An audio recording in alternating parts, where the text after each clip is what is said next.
and welcome. So yesterday, Amberlynn posted a turkey potato soup recipe on her Vlogmas, and tonight we are going to try to recreate that. I've got the video pulled up on my laptop and I'm going to follow along and try to do the best that I can with proportions. I've got all my ingredients lined up over here.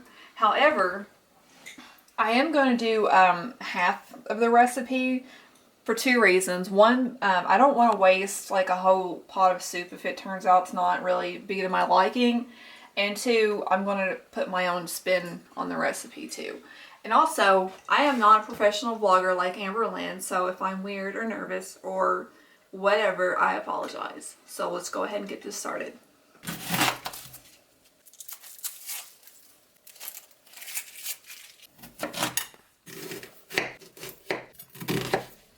Now for the Amberlynn portion of this soup, I'm going to leave the onion in bigger chunks than I would normally cut for myself. And remember, I'm only going to use half of this onion. So,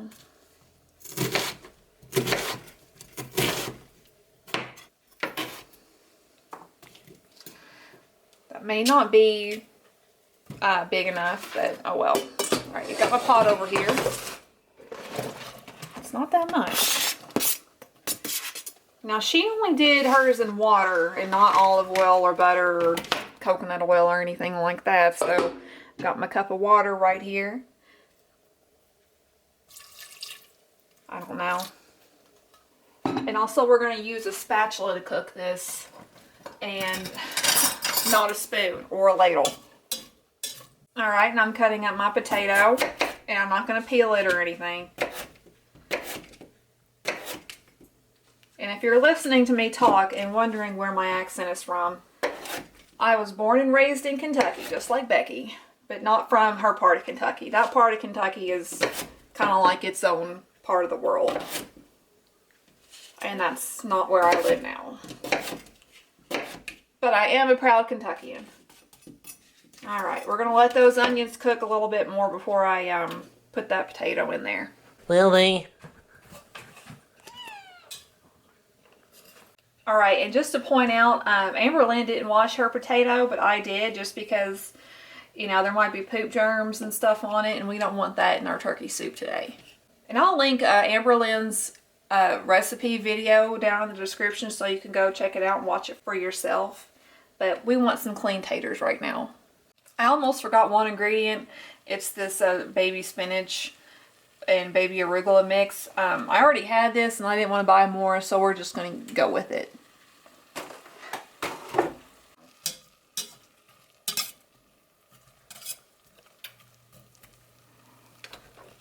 Okay, my onions are about halfway done in here. I'm going to go ahead and throw in half of this turkey since we're using the other half for a separate recipe.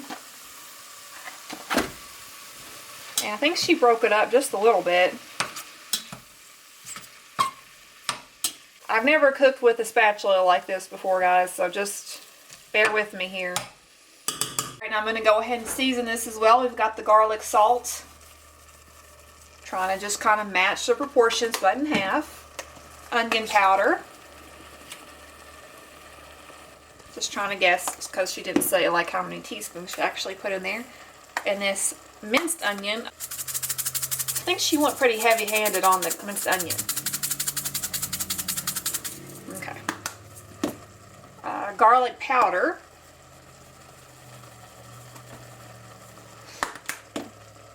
And I don't have any ground black pepper, so I'm just going to use like fresh cracked black pepper. And she said she likes a lot, so we're going to put a lot in here.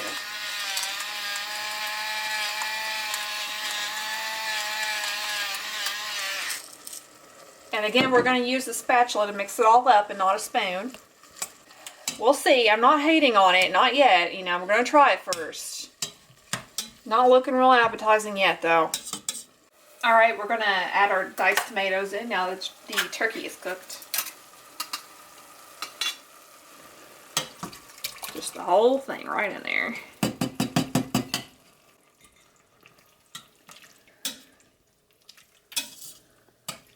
Give that a good mix. Alright, now I'm going to check and see what the next step is. Alright, we're not going to let the tomatoes cook down any. We're going to go ahead and add in half of this since we're doing a half recipe. Just dump it right in there. A little more. There we go. Alright, next I've got my tapatio. Yeah, I don't know how many dashes she used, but that's what we're doing. And then we're going to throw our potatoes in. And off camera, you can see that I cut them in inconsistent pieces so they will not cook all at the same rate. Just be careful throwing it in there so you don't splatter hot liquid on yourself. Because I'm still using my cutting mat. And she's right, I do think this is going to be pretty thick. Okay, and I'm going to go ahead and add in my spinach arugula mix. Try to get more spinach in there. I don't know, it looked like she just put in like a good handful. I'm going to turn the heat up a little bit because she had that on a rolling boil. And mash that down in there. Pop the lid on. And I'm going to set a timer for 20 minutes because I think she said that it cooked for 15 and then the potatoes weren't done yet, so she added another 5. So I'm just going to set my timer over here. Okay, the timer just went off on Amberlynn soup, so I turned the heat off and the timer off. And here's what we've got with hers. It is thick indeed. And I stirred it, I think, once just to make sure it wasn't sticking. And because I don't want to eat raw potatoes, I am going to make sure that those are done. And if you want to do that without actually taste testing them or putting it in your mouth, just get you a fork and stick it in there. And if it like kind of does that, then they're done. So if it doesn't really want to break apart, they're probably going to need a few more minutes. But those are done. Alright, I'm going to let this cool for a few minutes and then we're going to try it. Okay, I've got some Amberlynn soup here. I'm trying not to put too many tomatoes in it. And I'm just going to go ahead and give this a taste. It is still super hot though. Kind of nervous. I will say it tastes better than it looks. It is more like a vegetable soup is kind of what it tastes like. I don't like the turkey, but that's just me. I don't like ground turkey. It's like too like chunky and I don't know. Overall, it's really not that bad. It definitely did not look appetizing the way that she made it. I don't know if it's because I accidentally put too much tomato in there or what, but it is a little bit bland for my liking, but it's not the worst thing in the world. So I'm pretty happy with how it turned out considering, you know. So that is what it looks like. And you can see the spinach arugula mixture. And then we'll try the soup version that I made of it and see how it compares. I'm going to go ahead and prep the vegetables for my version of this pot of soup. But try to slice it. I cut most of my root off already, but I try to kind of slice it the way that Gordon Ramsay showed how to, where you don't cut all the way through the end. And I do like fine pieces of onion.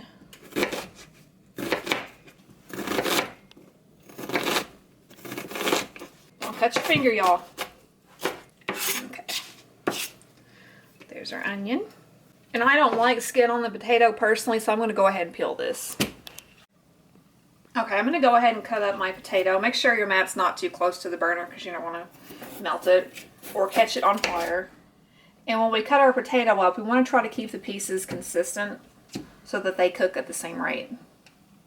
You don't want to have overcooked potato pieces and then pieces that aren't, you know, fully cooked. But it is okay if you get some. They're not all the exact same shape and size. It's mostly the thickness. And if you want to leave the peel on, that is a personal preference. I just don't like it myself. I am not a professional chef. I'm just a home chef that really likes to cook. Been doing it for a long time and kind of just learned a lot of things along the way. Here are our potatoes. Alright, I'm going to go ahead and put some olive oil in this pot. This is actually a pot to an old pressure cooker, the kind that you used to have to do on the stovetop. And I don't know where I got it. I think from my grandma, and I don't know where the rest of the parts are, so just ignore all those weird things there. And I also just realized that I put the whole can of diced tomatoes in there in the Amberlynn style pot rather than half of it, so it's probably going to be a little bit more tomatoey and liquidy than hers, but I'll try to cook off some of that liquid so that it's as thick as hers. So I'm going to put this on a medium heat, and we're going to saute the onion in the olive oil first. And make sure those are good and well coated in the olive oil. And we'll saute them for, 3 or 4 minutes, at least until they start to sweat. Okay, Amberlynn did say that if she had fresh garlic, she would use that. And I do have fresh garlic, so I'm going to go ahead and put 3 cloves in there because this soup does seem to have a lot of garlic. And also, we love garlic. So, I'm just going to mash up and mince 3 cloves. If you ever or like cutting up or mincing a clove of garlic and you see a little piece of green in there, just go ahead and pick that out because that means your garlic is getting older and it might make it taste more bitter. And it only takes a second to pull it out. And I do cut these little like stem pieces off. I did cut this one in half just to see, and it does, that little thing right there. So if you want to pry it out, be careful though, don't cut yourself. Just go ahead.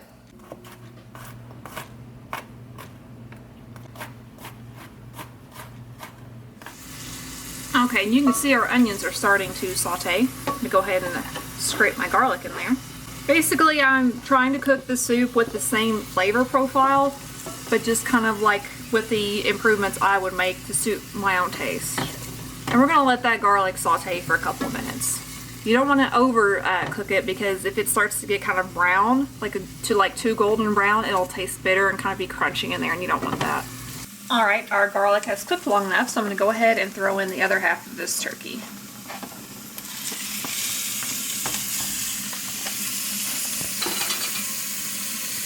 I'm going to turn the heat down just a little bit.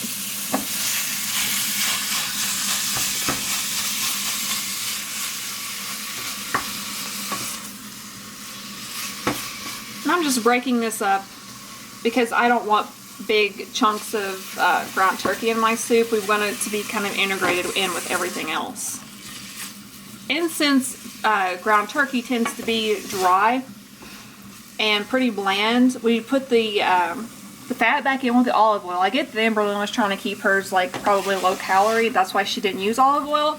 But just a little bit will really help improve the flavor and the overall texture. And we're going to add plenty of flavor to the turkey so that it is neither dry or bland. Okay, we're going to go ahead and season our turkey before it's fully cooked through. I have some leftover fresh thyme here from another recipe, so I'm just going to go ahead and dump that in. That is about half a teaspoon to a full teaspoon. I'm also going to add in, that's about a half a teaspoon of salt. We'll start with there and then see what else it needs. And instead of the tapatio, we do like spicy, so I'm going to add in a sprinkle of cayenne. A little goes a long way with this, so probably about 1/8 of a teaspoon. And then some of this Aleppo pepper, I guess that's how you say it. Doesn't really add a lot of heat, but it does give a nice peppery flavor. Ooh, that's too much. Let's start with that. Maybe a little bit more. And then we'll taste and judge it as we go just to see what kind of flavorings it needs. I'm really just trying to keep it as close as I can to hers, but just with subtle improvements that you would probably already have in your pantry. And of course, we'll add some black pepper in there. Give that a good stir.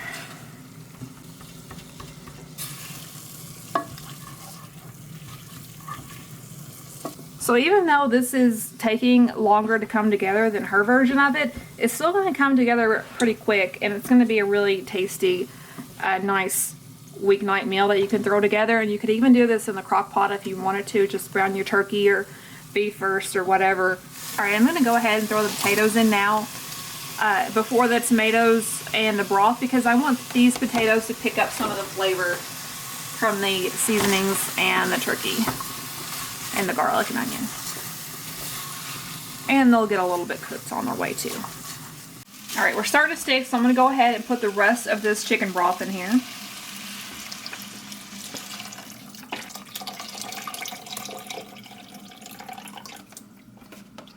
I'm not adding any extra water yet because I want to see how this kind of cooks down before I decide to do that, but it might need some more, I'm not sure. And I will account for the tomatoes too, since I accidentally put the whole can in. Okay, the chicken broth is starting to come up to a slight boil, so I'm going to go ahead and add the tomatoes in. Doing the whole can since I messed it up on the other pot. And also, I'm going to add a little bit of this tomato paste just because I think it'll add additional flavor and give it a smoother, velvety texture. And this is in a squeeze too, but you can also just use this stuff in a can. And I'm going to start with about maybe a full tablespoon. And I know it looks really gross coming out of there. We're going to give that a good stir. Okay, I'm not going to add the spinach in like she did. Instead, I'm going to wait till the soup is about done and then put it on top and let it just wilt in because I want to retain that fresh flavor and also the green color so that it really enhances the soup. So what I'm going to do now is let this simmer on low heat, and I will go ahead and cover it for right now. If it starts to come up to too much of a boil, I'll take the lid off. Pretty much, I'm just going to let this simmer for probably an hour or so, and then we'll check in then. Okay, this is the soup after it's simmered for about an hour.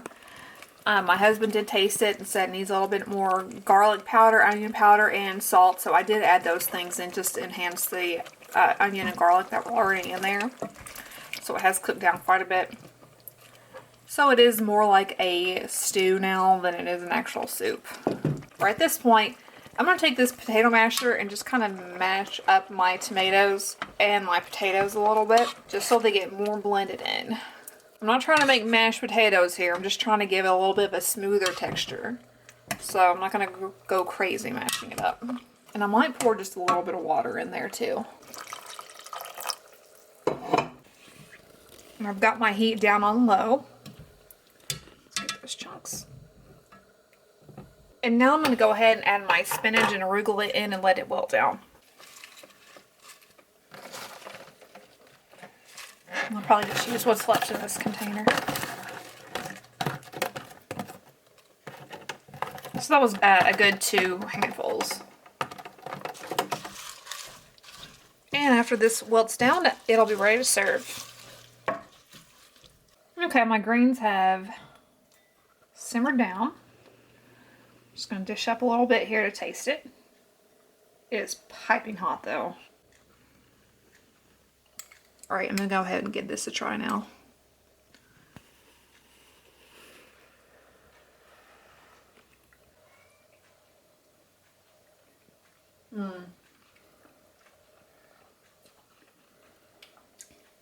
That's really good. That's really flavorful. I mean, you still know that it's ground turkey, but it's a lot better. And really, it just took a few little minor tweaks in longer simmer time. So I think if Amberlynn did that, she could have a really good soup that she would enjoy looking forward to eating and making. And, you know, she could share this recipe. So maybe she likes it the way that she does it. You know, that's up to her. But definitely with a soup like this, I think the trick is to cook it longer and add more flavors. Like natural whole garlic, whole onion, and not just thrown all together and boiled. Okay, well, I hope you enjoyed watching this video and that you learned something. Again, I'm not a professional chef. I just like to cook, and I'm not trying to say like I'm just, you know, the best cook there is out there. I'm just trying to take Amberlynn's recipe and seeing what I could improve on with what I happen to have on hand. So, you know, hope you like it, and hope you, if you do actually give her recipe a try, make these little tweaks and see what you think. So, thanks for watching.